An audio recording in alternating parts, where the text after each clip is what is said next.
Good afternoon. My name is Mohsen Behzad Karimi, and I'm Iranian journalist. Today I'm here in independent capacity. I have a few questions, actually two. From the very same tribune for years we heard that EU believes in diplomacy with Tehran, and EU prefer to keep the diplomatic channels open because we believe in negotiation. And we saw where we entered. The deal broke and the war happened at the end. Today a massacre is going on in Iran. Hundreds reported, if not thousands, are killed on the street of Tehran, on the streets of Iran, even small cities, in the absence of internet and method of communication.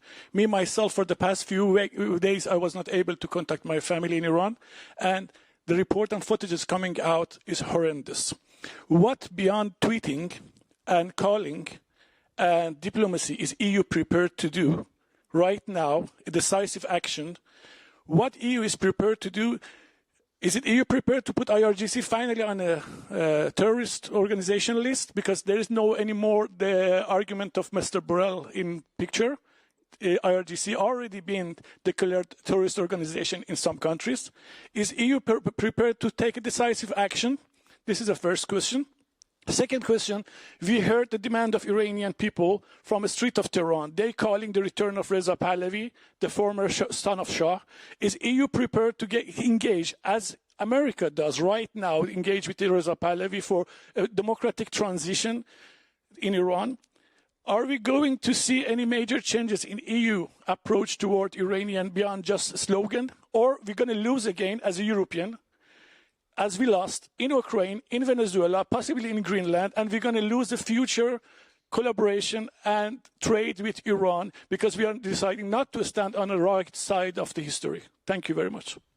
Thank you, and welcome to our press room. And before giving the floor to Anwar, first of all, let me express our solidarity with the extremely brave citizens in Iran, women, men, young people who are protesting for their freedom.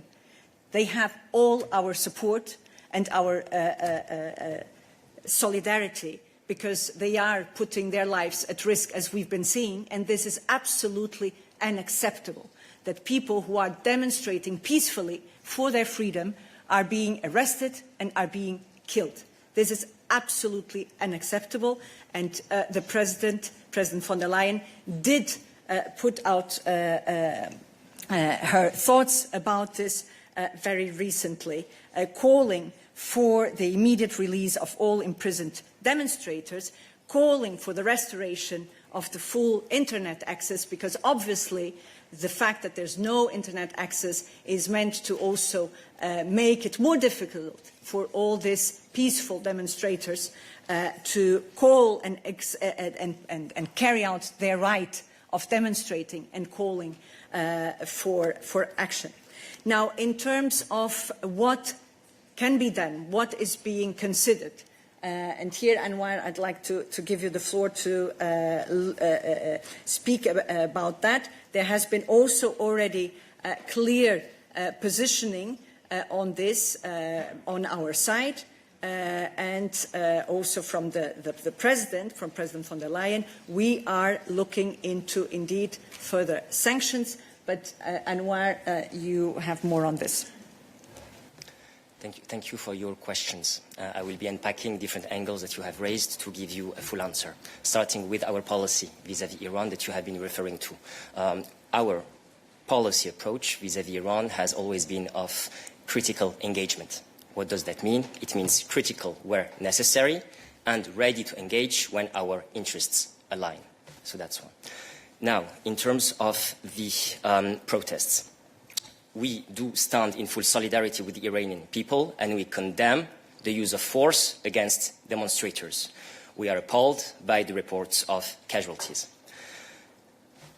In terms of the sanctions that you have raised, we have a dedicated legal framework that is targeting perpetrators of serious human rights violations and abuses in Iran, under which a number of entities and individuals have been added over the years. So this is already in place.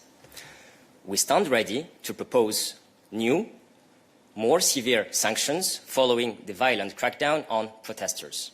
This is a decision for member states to take unanimously in the Council. Now, specifically on IRGC that you have been raising, I will now give a bit of a lay of the land because this is quite technical and I'm sure that different colleagues have also questions on the matter.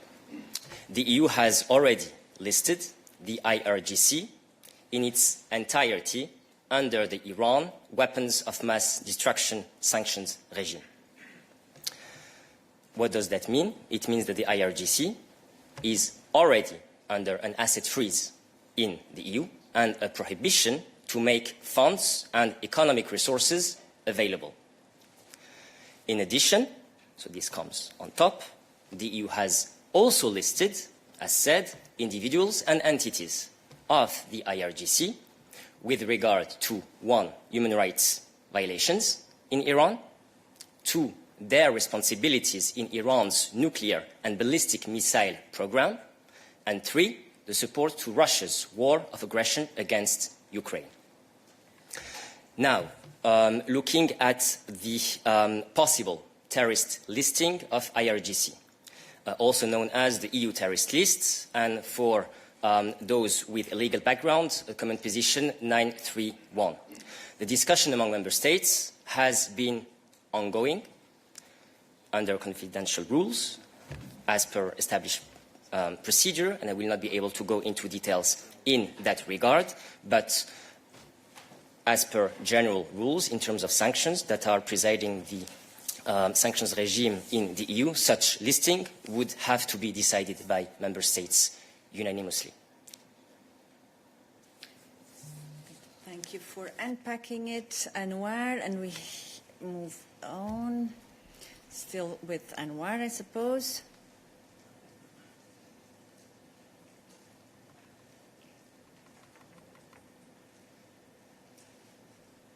Bonjour, Camille Contu de l'agence France Presse. Also a question on Iran, I'm here. Donald Trump threatened over the weekend to intervene militarily in Iran over the crackdown of the protests. Would you support such a military intervention? Thanks.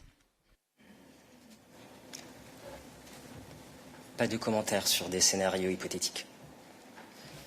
Oui, Rose Souniva en ligne, qui a aussi une question sur l'Iran, paraît-il. Oui, merci pour ma question. Moi, je voulais juste savoir si on pouvait avoir un peu plus d'informations sur les commentaires de Kaya Kallas à Politico, dans lesquels elle dit qu'elle est ouverte à proposer des sanctions additionnelles contre l'Iran. Est-ce que tu pourrais confirmer que ce seraient des propositions faites au Conseil Affaires étrangères le 29 janvier? Est-ce que ça serait dans le cadre des sanctions pour violation de droits de l'homme comme auparavant? Est-ce que ce serait donc contre certains individus au pouvoir en Iran? Et j'aimerais juste rebondir sur la question du collègue iranien en salle. Je crois qu'il a posé la question de contact avec Reza Pahlavi et je ne suis pas sûre que tu aies répondu. Est-ce que donc vous êtes en contact avec Reza Pahlavi en ce moment? Et si oui, est-ce que vous pouvez donner plus de détails? Merci beaucoup. Merci Suniva pour tes questions. Je vais commencer par la dernière, à laquelle j'ai omis de répondre tout à l'heure. Il appartient au peuple iranien de décider qui le représente. C'est tout ce que j'ai à dire à ce sujet. En termes de... Tu peux répéter parce qu'à mon avis, le collègue n'a pas entendu. In English? Okay, good. Okay, Just wanted to make sure you got it. Hold on for the follow-up, just so I make sure that Suniva gets the answers to the questions that she has asked, which I'm afraid I already forgot. It was the contact with the Crown Prince in exile. Yes, indeed. On that end, my previous answer actually does apply, that it is for the Iranian people to decide who is their representative. Suniva, je pense que tu as posé la question en français s'agissant des sanctions. Bien évidemment, la haute représentante a annoncé que nous sommes prêts à proposer de nouvelles sanctions plus sévères, nouvelles sanctions à la suite de la répression violente exercée contre les manifestants en Iran. Je rappelle encore une fois que c'est une décision que les États membres doivent prendre à l'unanimité, comme toute politique à l'égard des sanctions de l'Union européenne. Maintenant, s'agissant des contacts, si je me rappelle bien, tu as mentionné Conseil Affaires étrangères. Le prochain Conseil Affaires étrangères a lieu le 29 janvier. Je peux déjà dire que dès demain, une réunion extraordinaire du Conseil de politique et de sécurité aura lieu sur l'Iran. La haute représentante reste bien évidemment en contact permanent avec ses interlocuteurs au sein de l'Union européenne et nous entretenons également des contacts réguliers avec les autorités iraniennes par l'intermédiaire de la présidence locale de l'Union européenne à Téhéran, exercée ce semestre par Chypre, comme vous le savez tous. Encore des questions sur l'Iran spécifiquement? Oui, Jorge? Yes, hello, Anwar. Two questions. On the sanctions, can you confirm if you're looking exclusively to designations, as you said right now, or are you looking into any economic measure that could also be applied and designed by the Commission? And second, when you spoke about the Revolutionary Guard and its possible designation as a terrorist organization, I understand that the discussions are confidential and they've been going on for a while, as we all know. But what is your position, the position of the European Commission? Do you think this is the right moment to move ahead with the designation of the Revolutionary Guard as a terrorist organization? Yes or no? Thank you. Thanks, Jorge. I think that the past 10 minutes have shown that it's more complicated than a yes or no, and that it's subjected to the unanimity of the member states. Actually, that's it. Stefan. Yes, thank you. On the same issue, but what would it change concretely? You said that the Revolutionary Guard are already under sanctions, under certain sanctions. What would this change if they are put on this list for terrorist organizations? And if you could say something about the legal requirements, I think there is a problem. Legal requirements for an organization to be put on this list. What's the obstacle there? Thank you. Thank you, Stefan. I think we are happy to give background briefings also on technicalities and the legal implications if there is substantial interest from the press room.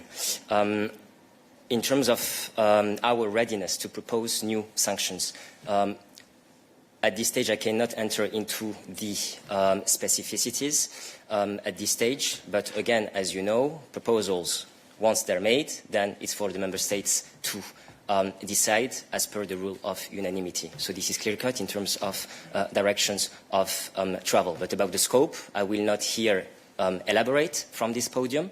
As you can imagine, that this is quite a sensitive issue. There, please. Still on Iran. Behind you, Nuruddin, to give the possibility to another colleague to ask a question. Yes, hello, Federica Bianchi with L'Espresso.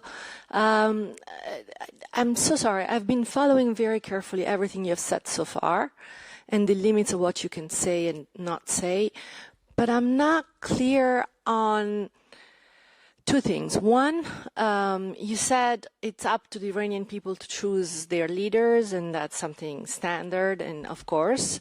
But why can't you say if you're in touch with some of the exiled Iranians, either,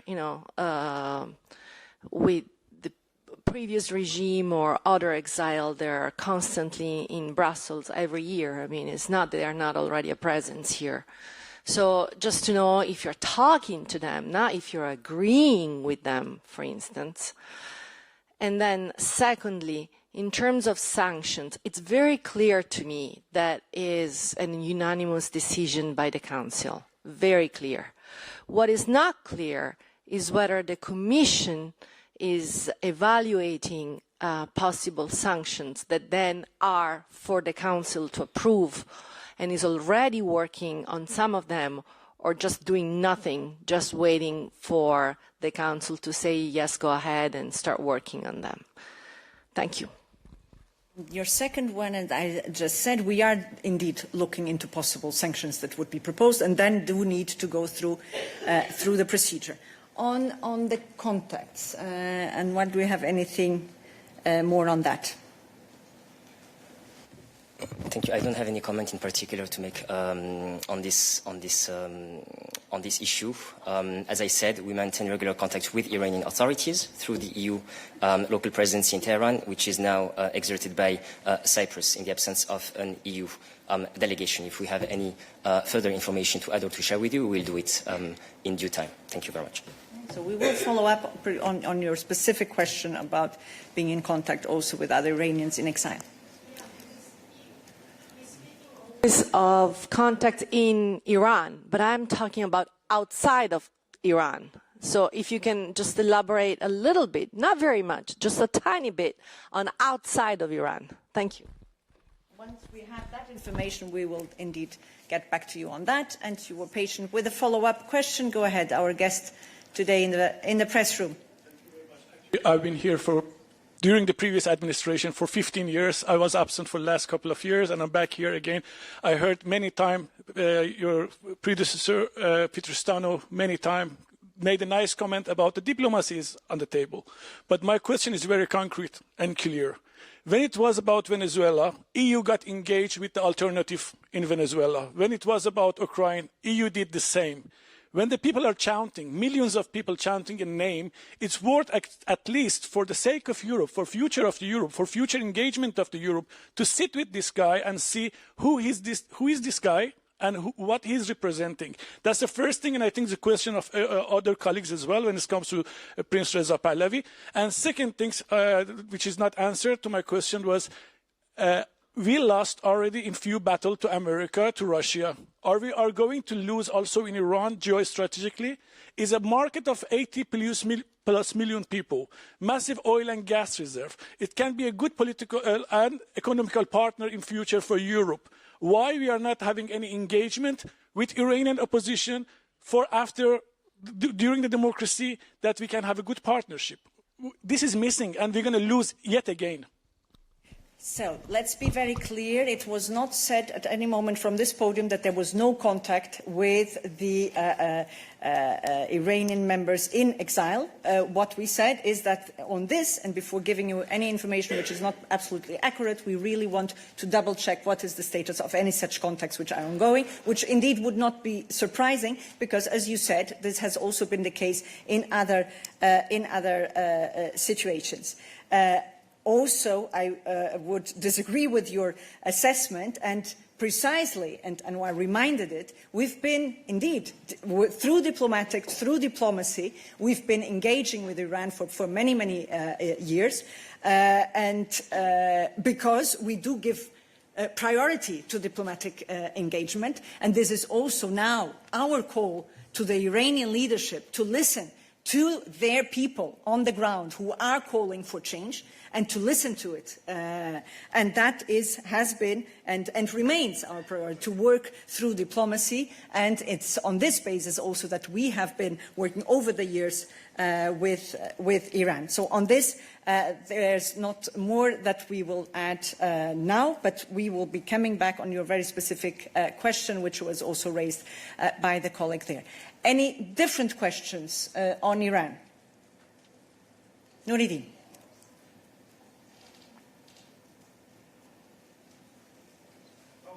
Nous avons les revendications légitimes du peuple iranien, c'est évident, c'est visible, c'est crédible et c'est massif.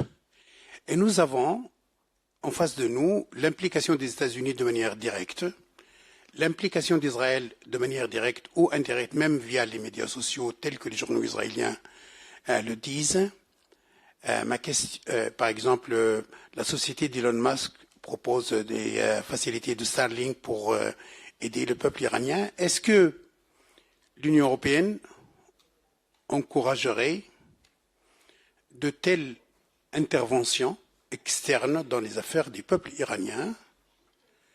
Est-ce que, parce qu'il y a des sociétés européennes capables d'offrir de telles facilités aux Iraniens qui veulent rester connectés avec le monde extérieur, est-ce que l'Union européenne serait en faveur que des acteurs privés européens pourraient aussi mettre leurs moyens techniques à la disposition des activistes iraniens sur le terrain. Et le problème fondamental, il s'agit ici d'implication de forces étrangères dans les affaires d'un pays normalement souverain. Merci Nourdine. Certaines parties de ton intervention ont été des interprétations et des positions personnelles. Je ne vais pas me faire l'écho ici. Je vais répondre néanmoins à ton point s'agissant d'ingérence étrangère. Notre réponse et notre politique a toujours été très claire. Le changement de régime ne fait pas partie de la politique de l'Union européenne. Quand il s'agit de le soutien à la société civile, tu t'es référé notamment à certaines déclarations récentes. Notre soutien à la société civile iranienne n'a pas commencé aujourd'hui. Et nous sommes déterminés à continuer d'utiliser tous les outils dont nous disposons dans notre boîte à outils pour soutenir les aspirations du peuple iranien à une vie meilleure, à la liberté et à la dignité. C'est tout ce que je peux dire depuis ce podium. Nouridine, sur ta question de l'implication d'entreprises notamment ou des acteurs privés, ça c'est vraiment à ces entreprises de décider s'ils veulent intervenir dans ce cas en aide de la population iranienne. Donc, autre question, affaires extérieures, pour être sûr qu'on couvre le tout. Oui.